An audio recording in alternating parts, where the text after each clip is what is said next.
Hello and welcome to this edition of Campus Stars MentorClass, a series of workshops that bring experts from diverse backgrounds to inspire, educate, and coach bright engineering students to propel their careers. Campus Stars is the flagship initiative of the Economic Times, and without doubt, India's largest hunt for the brightest engineering talent. The Economic Times has continually strived to inspire and be relevant to our large reader base, engineering students and young aspiring managers in particular, and hence this masterclass. Over 1.5 lakh engineering students from colleges across India have participated in the earlier editions of this program. Participating and qualifying, getting past the rigor, is a career benchmark for the students. Winners enjoy the spotlight and recognition. They cherish the interactions with the eminent jury and consider the experience as crucial. In this fourth edition of Campus Stars, we're launching a new segment that enables the engineering talent to learn, act, and grow. The Economic Times is delighted to have Bridge Labs as the employability partner for this edition of the program. Today's session of Mentor Class is on a very trending and debated topic: how to build a career in coding.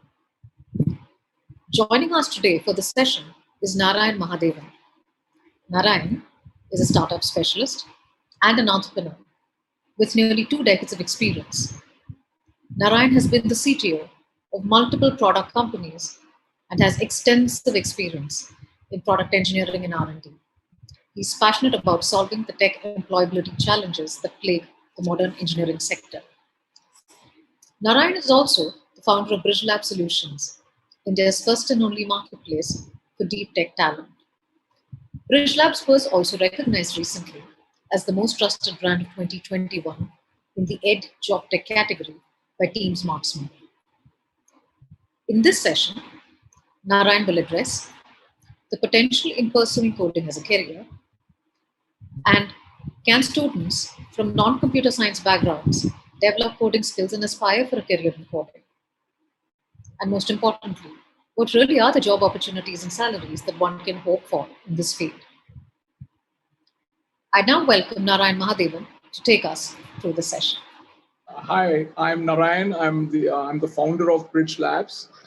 I'm going to talk today about first I'm going to start with my own journey, how I became a techie. Then going to talk about tips of being a confident coder, right? What you should be doing. So if you look at my journey, right, I'm a hardcore techie. I have been a CTO for multiple tech companies. I have started 3 companies. But if you look at my journey, right, how did it get started? I did my mechanical engineering in India, right, way back in 92, 93, right? And, that time there was no computers, no laptops, absolutely nobody was a coder, right? Even a computer engineer was not a coder. Right, and I went to US to do my master's in mechanical engineering, and for whatever reason, I took my first course in geometric modeling, and the very first assignment was on linked list. If many of you are aware of coding, linked list is an advanced programming data structure, which is predominantly written on C, C++, and we had to write it on C. Right, which is also, you have to use pointers and memory concepts to write this program. And frankly, I had no clue about programming. I had never touched any program in my life, right? Maximum we did in our final year engineering was Fortran. That too, we used to write a flowchart. Never coded in my life. So my professor told me, drop this course. You will not be able to handle it. For whatever reason, right? We Indians are survivors. We don't let things go that easily. So I told him that I'm not going to drop this course. I'm going to continue. Right. And, for this assignment, I was late by 3 months. Right. In this 3 months, I can actually count the number of nights I would have gone home. So predominantly, they were all night outs. Majority of the days, night outs in my lab, trying to learn from scratch C programming. Right. And I delivered this assignment in 3 months time, right? And by this time, I could program on C, I could program on pointers, I could understand the memory concept to write that linked list data structure problem. The reason why I'm trying to tell you this is that the truth is anybody can code, right? It is absolutely it's not that you need to be a techie, you need to be a computer engineer, you need to know software to essentially code. You should just have the attitude to code, and if you really believe that I can code, you will code, right? That is the important aspect that I want to bring it on, right? So don't get fixated in the mind that I'm not an engineer, I am not from computer stream, I'm not from IT stream, I am from mechanical, I am from chemical, I am from civil, I am from electronics. How will I code? Absolutely not true. You can code. Anybody can code. Even a 10th grader can code, 12th grader can code, and you can code. Believe in that, right? Getting started, getting to practice is far more important than anything else, right? I took a C book and I started coding. That's all I did, right? And then my journey became, my advisor saw me, she saw me that I'm interested to code. I was given my master thesis to develop a finite element software. Then Sprint saw me. Sprint is one of the largest telecom company in US. It saw me in the third semester itself, and I was the only mechanical engineer to be hired as a software engineer role. Right. Then I went on to go to Verizon and build the whole event management system that time in 97, 98 timeframe on Corba, on distributed technologies. Then went on to become a CTO, then went on to become, start my own startups, and hardcore techie at heart. So in reality, don't get fixated. You can have a journey, you can have an exciting journey. Why you should have? Because if you look at McKinsey, one of the largest research firms, they say that next 10 years, 50 million new jobs are going to be produced in technology, because technology is disrupting every other field. It is going to disrupt the law field, it is going to disrupt the medicine field, it is going to disrupt the audit field, it's disrupting everything that exists. So 50 million new jobs are getting created, and 300 to 400 million jobs are getting disrupted worldwide. And technology is producing net jobs, right? India alone need to produce 10 million jobs in next 10 years. So all of you have a fantastic career if you choose tech. And that's what my presentation is going to about. How can you become a tech techie? That is what I'm going to talk about. So essentially wanted to take my example to enforce that any of you can really become techie. Anybody can code. That was that's what I'm going to talk about. So I'm going to start my presentation, right? How do you get your journey to be a confident coder, right? That is and take the career path on tech. The very first important thing is that in this journey, right, keep always keep your casual learning on with tech. There are plenty of Instagram sites that are there which casually introduces you to tech. There are flashcards that are available which casually introduce you to the terminology. So essentially, get yourself, be in that environment where you're listening tech every time. You might not be doing, but at least you start by listening as much tech as possible, as much buzzwords as possible, so that when you are getting familiarized in doing it, you already have heard it. It's not something new for you. So that is what it is. So keep your awareness on, right, to get started with. So let me start my presentation, right? 8 do's to be a confident coder. That's what I'm going to talk about, like 8 mantras that you can think about to be a confident coder. All right. So very first and foremost, right? Anything, right? There are plenty of online sites out there which gives you from static, basic hello world code to little algorithmic code to bit of advanced code, right? And they are, they are somebody has written this example code. Right. So what you should be doing is that you should take up these example codes, start from basic, and keep practicing that code. It is okay that you're practicing, you're cutting the code from there and pasting it and running it and trying to understand how that code works, just the way we do the math problem, right? If you look at a math exercise, you have you have a solved examples. right? That and you learn by solving those example which is already solved. Then you have an exercise below that which gives you that practice problem that you should solve more. And then end of the chapter you have the exercise that covers the whole chapter. So that is the mode of learning. So learn by keep solving example codes, right? Never think that I need to learn theory to solve that code. Absolutely not needed. More and more practice you do is what is going to make you a confident coder, not more and more of reading theory. It is like, if you have done any sport, right? If you have done cricket, right, say, and you go for coaching cricket, is anybody teaching you through YouTube how to bowl or bat? Is anybody teaching you all the techniques of how your hand should be when you're bowling, how your leg should be, how you're bowling, or when you're batting, how you should hold the bat? Nobody is telling you that. How does it happen? You are actually practicing on the nets and you are correcting yourself. There is a coach, preferably as you become serious learner, you should figure out more a coach kind of a thing who is more one-on-one mentoring you.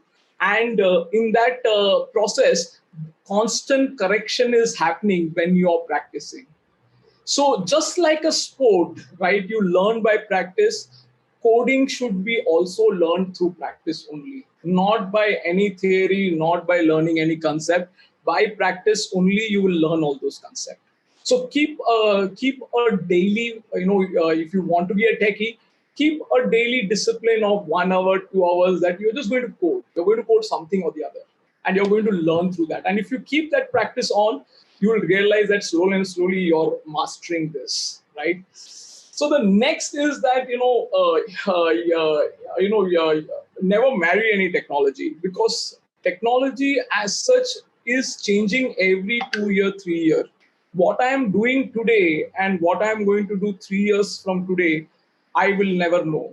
So marrying that, I'm going to be a Java developer, I'm going to be a Python developer, I will do C development, I do C++, I will do C sharp, I will do only mobile development, I will do only JavaScript development. Don't do any of those. Don't marry any of those. There is practically everyone have their syntax. They came on for a reason, right? And every language has its own beauty. Just enjoy that. And it really doesn't matter you're practicing JavaScript today and tomorrow you practice Java and day after tomorrow you practice Python. The fact that you're practicing and practicing different language, your horizon is increasing. You want to be a techie, you have to be practically comfortable and never get gung-ho about one. Right? Each technology has a reason why it came. If you look at traditionally in 90s, practically all programs were written in C++, right? And the one of the biggest disadvantage of C++ was that 65% of the cost was maintaining the software, the debugging the software, because of the memory issues and other things that C++ came. Hence Java came, right? And Java became popular because now operating system was managing your memory, right? The bytecode was managing your memory. So each language has its own beauty why it came, right? Python came because Java everything was object, right? Where Python you want more functional kind of a programming, right? So in reality each language has its own beauty. So just enjoy that and enjoy learning that language through practice.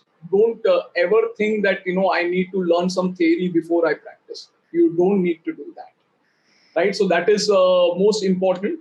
The third is logical skills. I think it is engineering. Engineering is all about problem solving. It's all about application, right? Everything that the problem that you face, right? It could be that you're standing in a queue.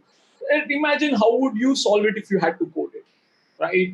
You're paying your fees and you're standing in a queue. How can you build a queuing system where it is tokenized and token is given and then you come in, so you don't need to wait? So there could be so many different ways, and when you keep building your mind to logically keep solving it, invariably you're solving it or not, you're actually building that logical skill to be an efficient programmer, right? You see there's a huge traffic jam. Just don't think that if you had the ability, how will you solve this traffic jam? right? Any of those, right? You see a tall building and then you want to know, how big is this tall building? Just build that logical skills. How will I calculate the height of this tall building? Any of those, right? Just create a habit to mindfully solve problems, right? Yeah, and you'll see that, as you mindfully continuously keep solving such problem mentally, you are building that logical ability, and this logical ability makes you an efficient coder, right? That is what is most important. It's not complex, it's just you're conscious about it, right? So you surround yourself with a lot of technological words that you keep hearing, that how the market is becoming hot on certain technologies or not. So you're constantly aware of new technologies that are coming in.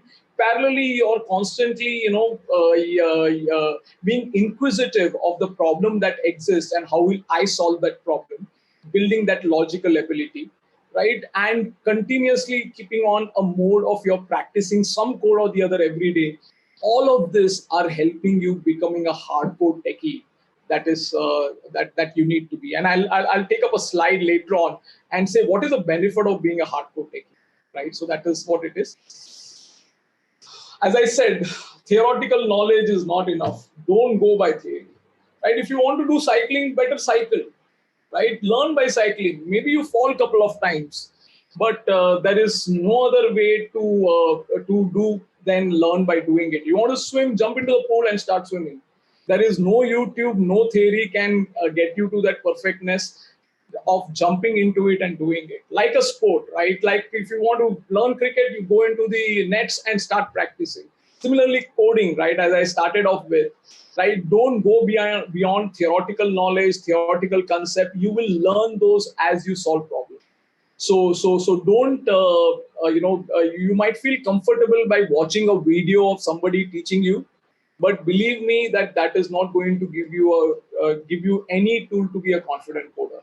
So it is important that you learn by doing, and slowly you try to do it yourself, right? It is like cooking, right? You want to cook, you better do that cooking, right? Agar, you want to make a tea, rather go ahead and make the tea. How, what else can you do? Just boil the water, put the tea leaves. Those things are not going to help you. It's going to, you're going to become confident only when you do it. So I will keep emphasizing practicing, learn by doing, slowly getting to do it yourself is going to make you a coder. It is just requires that discipline of doing it every day and keep being that mindfulness. That is nothing more to it. So yes, so all this leads to yes to experiential learning. Say yes to experiential learning. That means I will go to do it to learn it, right? We personally believe in Bridge Labs that if you want to master anything, right, you first learn by doing it, and learn by solving the solved example. Nothing big, already solved, you're solving it. Then try to find more practice programs around it to solve it, and then try to create a problem where you will be able to apply that concept that you have learned, right? So we believe in this three iterations of learning to be a confident coder. That is, learn, practice and apply. So all this are 100% experiential learning. There is no theory involved here. So yeah. So the mantra is, if you want to become a coder, you want to become a techie, start today by just coding, by just solving practice problems. Nothing more to it, right? Getting your hands dirty is the best way to learn. Soft skills, very important. It is with COVID coming on and remote working becoming more and more real, and the Gen Zs like you wanting to be freelancers, right, at a young age, a consultant as a young age, right? It is important you manage your soft skill. I'll give you the scope of the problem, right? Uh, in my time or my parents' time, by the age of 50, they understood the domain that they were working in, the business that they were working in, the business contacts they had.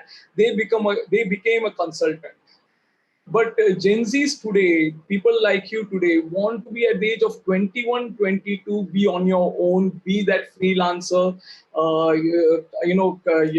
Don't dedicate the full time to a job. If you really want to do that at that young age, right, which generally people did when they were older and older, right, it is important that you maintain your soft skill. It is not about your proficiency in English. It is about having that social skills, wanting to communicate,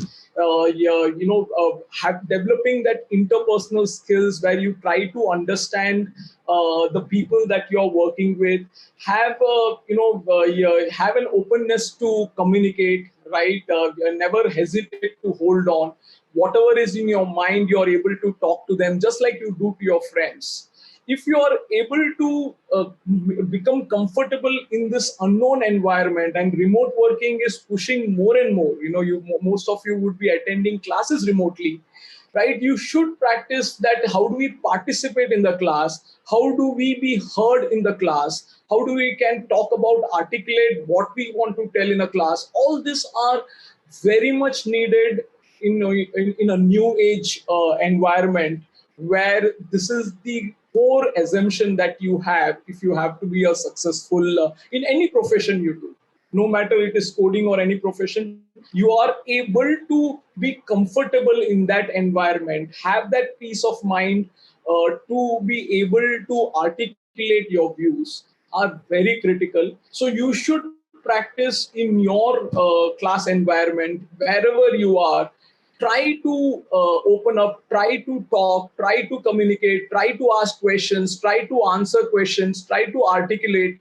All these are very much needed. It doesn't matter that there is a grammatical error in English. It really doesn't matter. It is important that you are trying to make your presence felt, right? And this an age when remote working is on, freelancing is on. If you are not doing that, then it is going to become more and more challenging for you.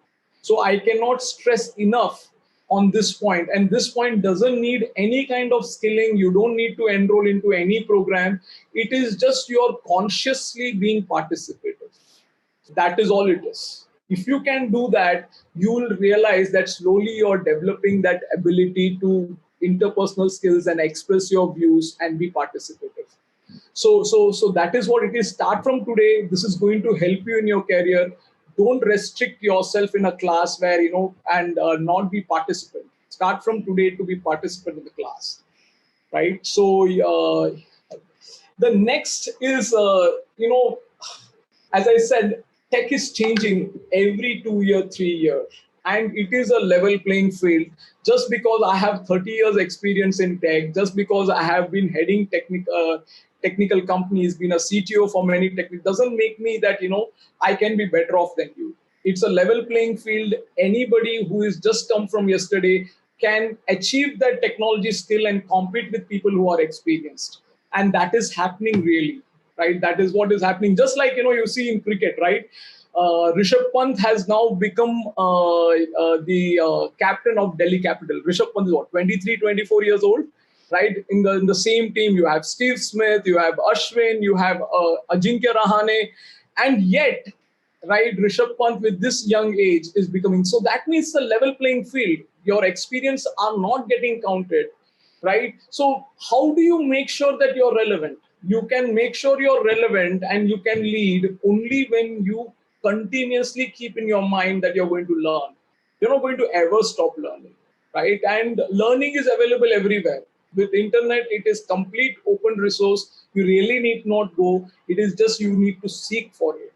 So keep this in mind that you have, you just are not stopping to learn, right? And the next slide, I will elaborate more in detail. The slide that I'm going to show you how the tech is spread out, so you will get that perspective. So that means you're not you never stop learning. That means you never give up, right? That is all it is. You're constantly doing it. And one most important thing, we keep getting asked that I'm not from computer stream, I'm not an engineer, can I code? In the truth of the matter is anybody can code, right? You could be a 12th grader to code, you could be a 10th grader to code. So in reality, it really doesn't matter where you are. what state you are, you can become a coder, you can become a techie. So keep that in mind, right? Don't get by small failures, don't get put off, right, and give up, right? And once you have learned, believe that you're going to constantly learn to be that number one in whatever you're doing, right? So that is what it is, right? So I wanted to bring you this perspective, right? Yeah, so tech is very spread out, you can see, and you should not get worried by this vastness of tech, right? Yeah, if you don't have the foundation skills, you cannot get into that advanced skills. The foundation skills give you standard tech jobs, the advanced skill give you that deep tech jobs. Deep tech jobs are machine learning jobs, data engineering jobs, cloud jobs. But for that, it is important to get that foundation right. If your foundations are not right, you cannot go to advanced skills. You cannot build that advanced skills to be in machine learning, data engineering, DevOps, cloud, full stack. None of this is possible if your foundation. So what is foundation? Foundation is comfortable with Linux and Git environment, programming constructs, object-oriented principles. These are all basic fundamentals, right? Yeah, very comfortable with advanced object-oriented programming, very comfortable with data structures, right?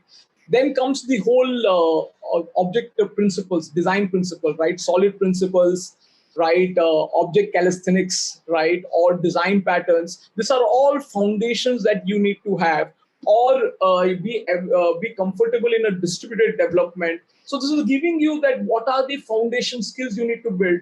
Don't get carried away, thinking that this is very vast. No, it is not. When you start doing it, you'll realize that step by step you're learning all of this. And for all of this, the content are available, right? Direction how to do it is also available. So keep that in mind. The distributed concepts are very critical. The REST APIs are very critical, right? With more and more apps coming, they are all talking to a cloud server. The communication is happening through REST, right? The web foundations are very critical. That HTML, JavaScript, CSS. Just play around in creating this, and nonetheless, one of the core foundation is the soft skill. Very, very critical, right?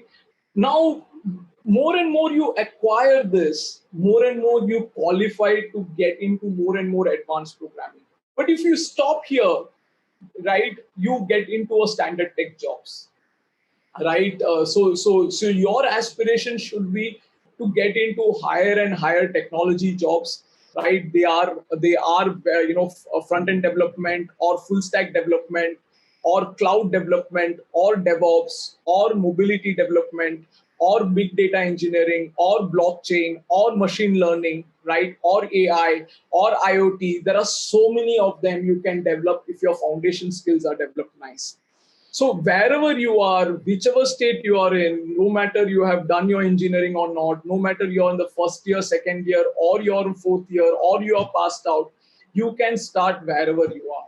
It is not complex. It just takes that 3 to 6 months of sincerity to acquire the skills.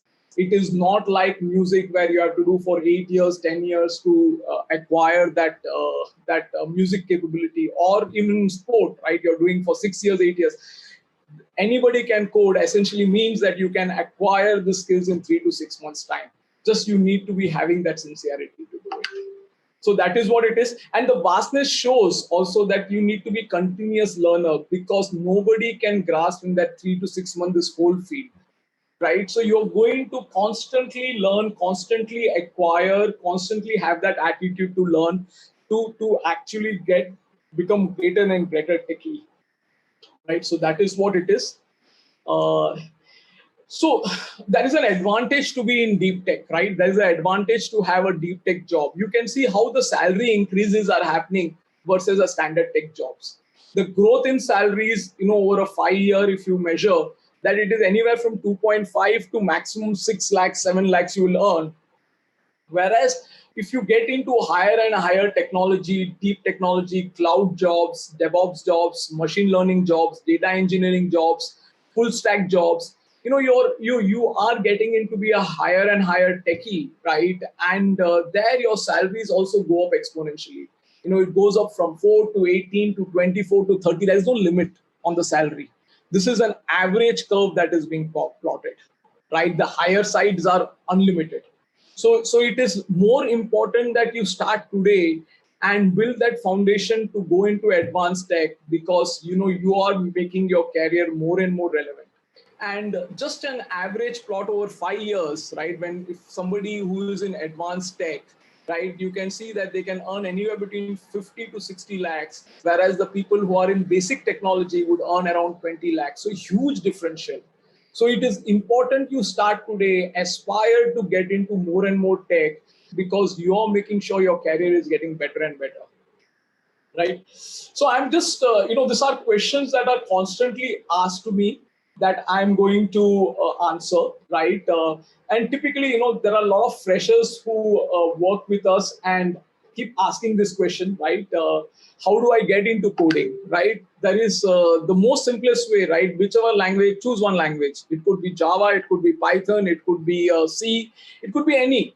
And look at, how do I do a hello world with that language, right? Every program starts with a hello world program that you write, right? And there itself will tell you what is the next to do, what's the next to do. So you start coding whichever language you choose. Don't get gung-ho that should I do Python, is Python will give me job. No, absolutely not. Any language you choose will give you a hardcore techie job. Just believe in that and get started to code from today, right? There is nothing more to it. If you can just say, what is the first program should I write in Python? Google will tell you what is the first program. You will have the program, just copy the program, run the program in your laptop and see what the result you're getting. That's all. It is as simple as that. There is not much to it. Now, within this space, is certification important? Absolutely not. Nobody is looking at your certifications. What they see is, most importantly, whatever code you do, they should be sitting in some code repository like GitHub. Make sure your code are sitting in GitHub, because companies more and more look at your GitHub, your code repository, and know kind of work you have done. Then they look at your certification or your resume. So build that code repository. That is your tool to showcase to the world how good coder you are. So any code you write, make sure that it is going into a code repository like GitHub or any of those version control systems, right, where your code is sitting, and that you can show it to companies or anybody. They can see the code and they know. They don't need to see your resume. They don't need to see your certification. So don't bother about having certification. It is irrelevant. Can anyone get into tech? As I said, absolutely. There is absolutely no reason why anyone can not get into tech, right? You have your engineering degree or you don't have an engineering degree, wherever you are, you can get into tech. If you have a strong code, right, that you can put into GitHub code repository and showcase that code to the world is willing to hire you. It is like, GitHub or any of those version control systems, right, code repositories are like Instagram, right? You can show your talent to the world. Is in Instagram, when we see some musical talent or dance talent, do we see where they are qualified from? We don't see that. We enjoy that talent that we see in Instagram. Similarly, you put your code in code repository. That's all. Nobody is seeing where you came from, which engineering college you did your engineering. Do you have an engineering degree? What is your aggregate score? Nobody cares. If they see good code, they want to hire you. So it is important you write good code and make sure that your code sits in some repository that you can showcase to the world, right? What to learn, right? So essentially, what tech should I choose? As I said, in reality, it doesn't matter. Whatever inspires you, right? You see that you're surrounded with a lot of Python developers, then start Python.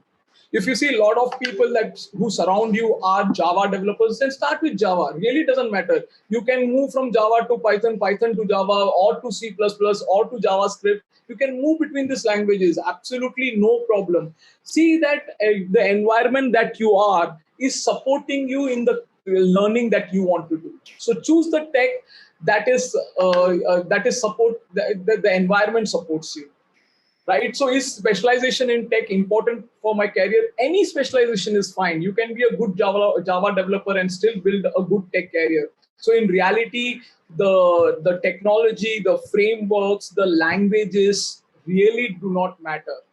right? Which program should I enroll into? I personally believe that there is no program to enroll into if you can motivate yourself. But if you enroll into, make sure that whichever program you enroll into, it is 100% experiential. So you learn by doing, right? It is focusing on more and more one-on-one mentorship. You should not take a program where there are classroom sizes are 50 people to one instructor. Then you are never going to learn. You should make sure that the instructor himself is a practicing engineer who works in the industry, is an industry engineer who is mentoring you, who is monitoring you. Just like in cricket, right? Ravi Shastri is a coach. He himself was a cricketer.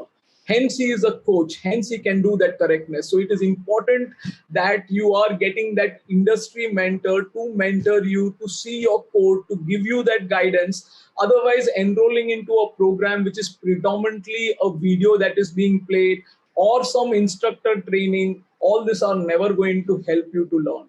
So make sure that you're learning by yourself, or you're learning where a competent coach is watching you and correcting you. In that environment, you can learn the best. Career related questions we keep getting asked: what kind of career, right, and salary can I expect in tech? I just took you through that, right? So get into higher and higher tech roles. If you get into, then you're becoming more and more relevant. Your salary growths are far more higher than a normal tech jobs. In fact, according to World Bank, 50 to 60% of the normal tech jobs are going to be replaced by automation. So in reality, you should aspire to get into higher and higher tech, right? Freelancing in tech is possible. Absolutely. I believe that a lot of models are coming in place. Remote working models are coming in place, which is allowing you to give that job security kind of work, at the same time be a freelancer. So freelancing is very much a possibility. If you get an opportunity to work on open source, really doesn't matter how much you earn, but more importantly, are you able to learn? You should focus on getting into that open source projects, to do more and more open source projects so you can actually exhibit your good code. So that is what it is. I just wanted to take this opportunity to introduce you how you can take a journey into tech, why that tech journey is relevant. So that was my intent. Yeah. So I will open up to questionnaires, and we can take it forward from here. Thank you, Narayan, for explaining the career opportunities and skills vital for a career in coding. And that, everyone, is a wrap of this session. We trust you gain perspective on how coding can be a lucrative career. Should you have any unanswered queries, please share your question in the Ask the Expert form just below this video. Experts from Bridge Labs will be happy to respond to your queries.